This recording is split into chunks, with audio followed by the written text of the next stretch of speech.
The origins of most famous things in wrestling are strange. The business itself attracts such insaneness, especially because that seems to work. We latch on like it's the greatest invention of our lives. It is always nice to know where these concepts are born too, so I am Simon Miller, I am bald, and yes, here's some unthinkable backstories to the moments you love. Number 10, The Rock's famous catchphrase. The way I've said that makes it sound like The Rock only had one catchphrase. This is not true. I think the final count was around 68,789, including Cookie Puss. We don't talk about that one. You've also got finally The Rock, the Millions and Millions, Candy Ass, and of course SmackDown is still the name of the WWE's Blue Brand show. That's forever legacy. I think most would argue the whole "it doesn't matter" shtick is up there with the best, just because Rocky was the master of using it in the funniest situations. It was just so brutally dismissive, and one of the reasons the Great One became a good guy, it was too great of a put down. The thing is, when we do go back to the history books, even though it doesn't seem like it, of all the people, I think Tiger Ali Singh may have done this first. I'm now going to hazard a guess that some of you don't even know who that is. He was around in the WWF in 1998 though, and trying to be the super heel, he would often have segments where he would get members of the audience to do terrible things for money. He was rich, you see. One night he was following this routine, and yep, when he asked the fans' name, Tiger cut them off with a "it doesn't matter what your name is." He even called it irrelevant. So you have to figure a writer somewhere saw that and wanted to pass it on. But either way, nobody could have done it like Dwayne Johnson did. It needed that Rock character to truly make it work. Number 9, The Rock's other catchphrase. I respect The Rock because on occasion he was fine with throwing things out there to see what would stick. It didn't all work, like telling somebody to have a glass of shut-up juice. Not sure boots to ass is caught on either. For a while, he also put a lot of focus on his penis, because here and there something would happen, and the people's champ would say, "Easy there, big fella. I'll let you figure it out, it's not hard," and yes, that was a pun. Now we don't know this for sure, but years prior, do you know who used to do it with the same sort of intent? George Costanza from Seinfeld. Now loads of wrestlers have borrowed from pop culture, music, movies, and who knows what else, so I get it.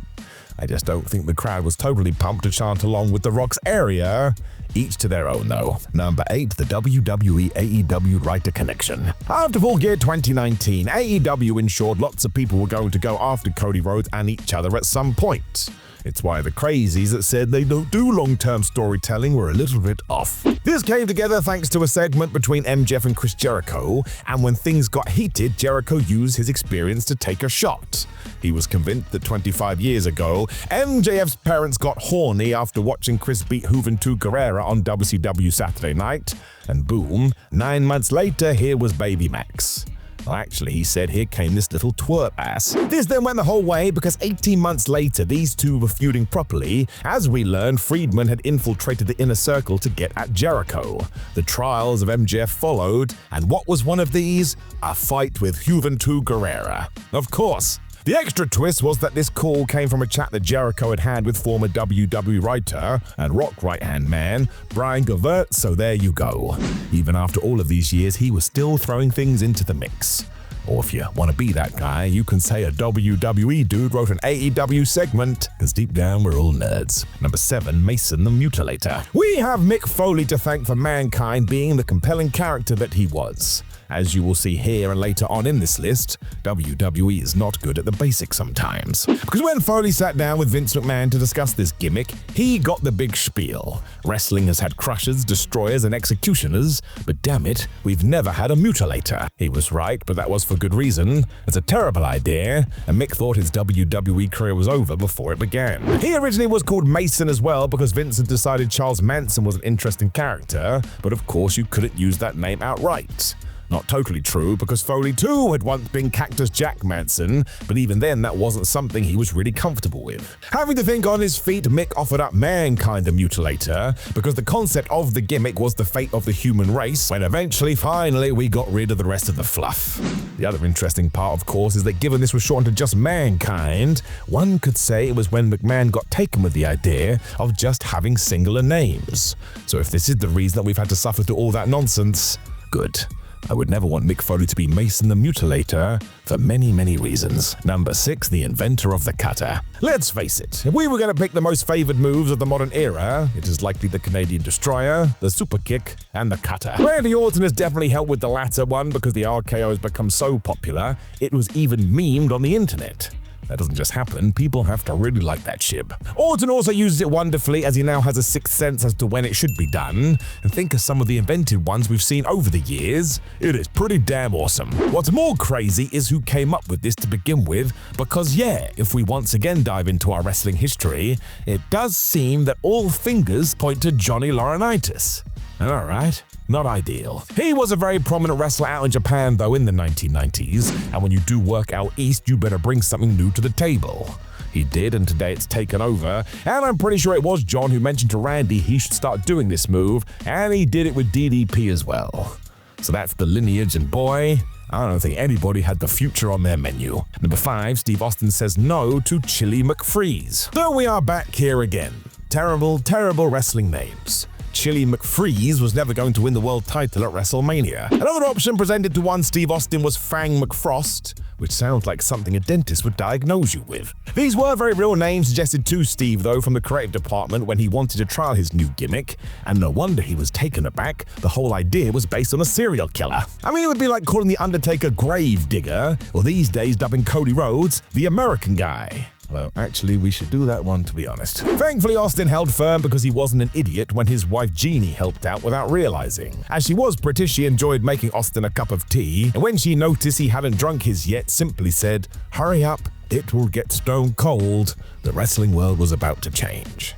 I do also want to point out not all British people do drink tea. I think I've had 4 cups of tea in my entire lifetime. So if you could stop spreading that rumor, I for one would very much appreciate it. Now I have to go have lunch with the Queen. Number 4, the WWF was technically helped by a journalist. Now I'm not sure that's the right term, but there is some truth to it. Vince Russo was a writer for the WWF magazine. He had even given himself a pseudonym of Vic Venom, which allowed him to write in-character notes in the publication, and sometimes even fantasy book storylines.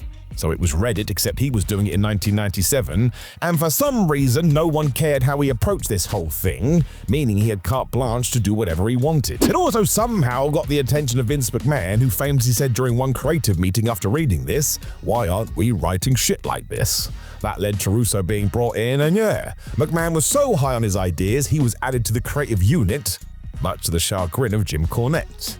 You may know about that feud, and it started here. Cornette was not pleased a man with no real wrestling experience was put in such a position. It's only fair to say that the Attitude Era was helped thanks to Russo, even if a lot of his ideas were crass to say the least. Once again, if we want to compare it to the modern day, I guess it would kind of be like me being brought in to help with angles. But actually, somebody should definitely do that. Repo Man returns day 1. Number 3, how Edge knew he could return. Go and watch the 2020 Royal Rumble right now and just enjoy Edge's face. That sounds weird. But Adam Copeland is so happy and filled with emotion because he had done it. The impossible was possible. He was a wrestler again. It's all-time stuff. It was then quite funny for the wrong reasons. The WWE production team missed his first spear in years, but screw it. When important matters like this come along, we have to remember there are serious things at play here. Edge had been forced into retirement from nowhere in 2011. What's really fascinating about all this is that we needed Copeland to have an accident to start the chain of events. As he told ESPN at the time, he was mountain biking one day when he took a hell of a tumble.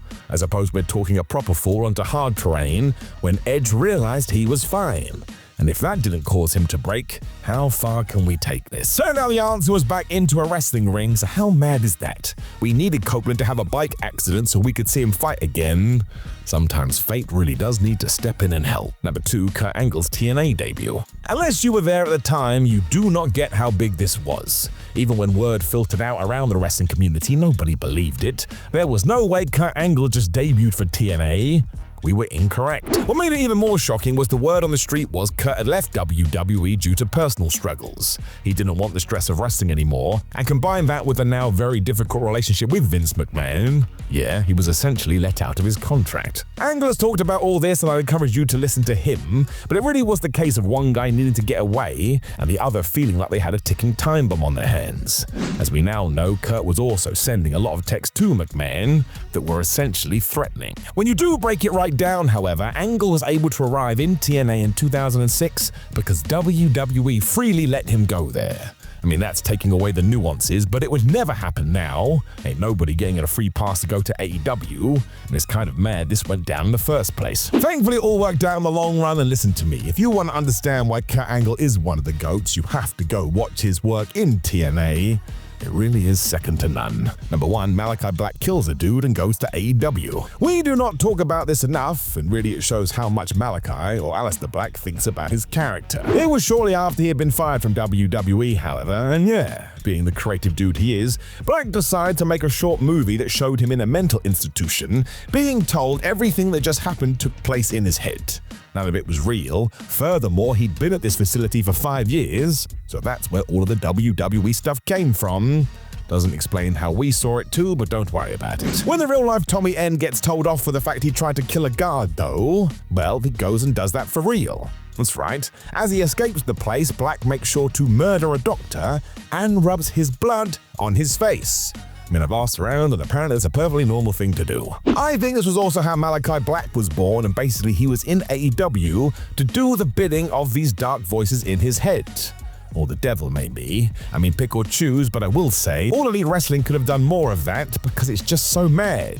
Or they could have had him arrested. Either would have been more than fine to me and actually made sense. Know of any other crazy origins behind wrestling stories or promos or angles or anything else? Make sure you drop us a comment below. Before you like the video, share the video, and please do subscribe. You can also click the video on the screen for yet more facts about the world of professional wrestling. But otherwise, my friends, I appreciate you. Have a lovely day, and I will talk to you next time.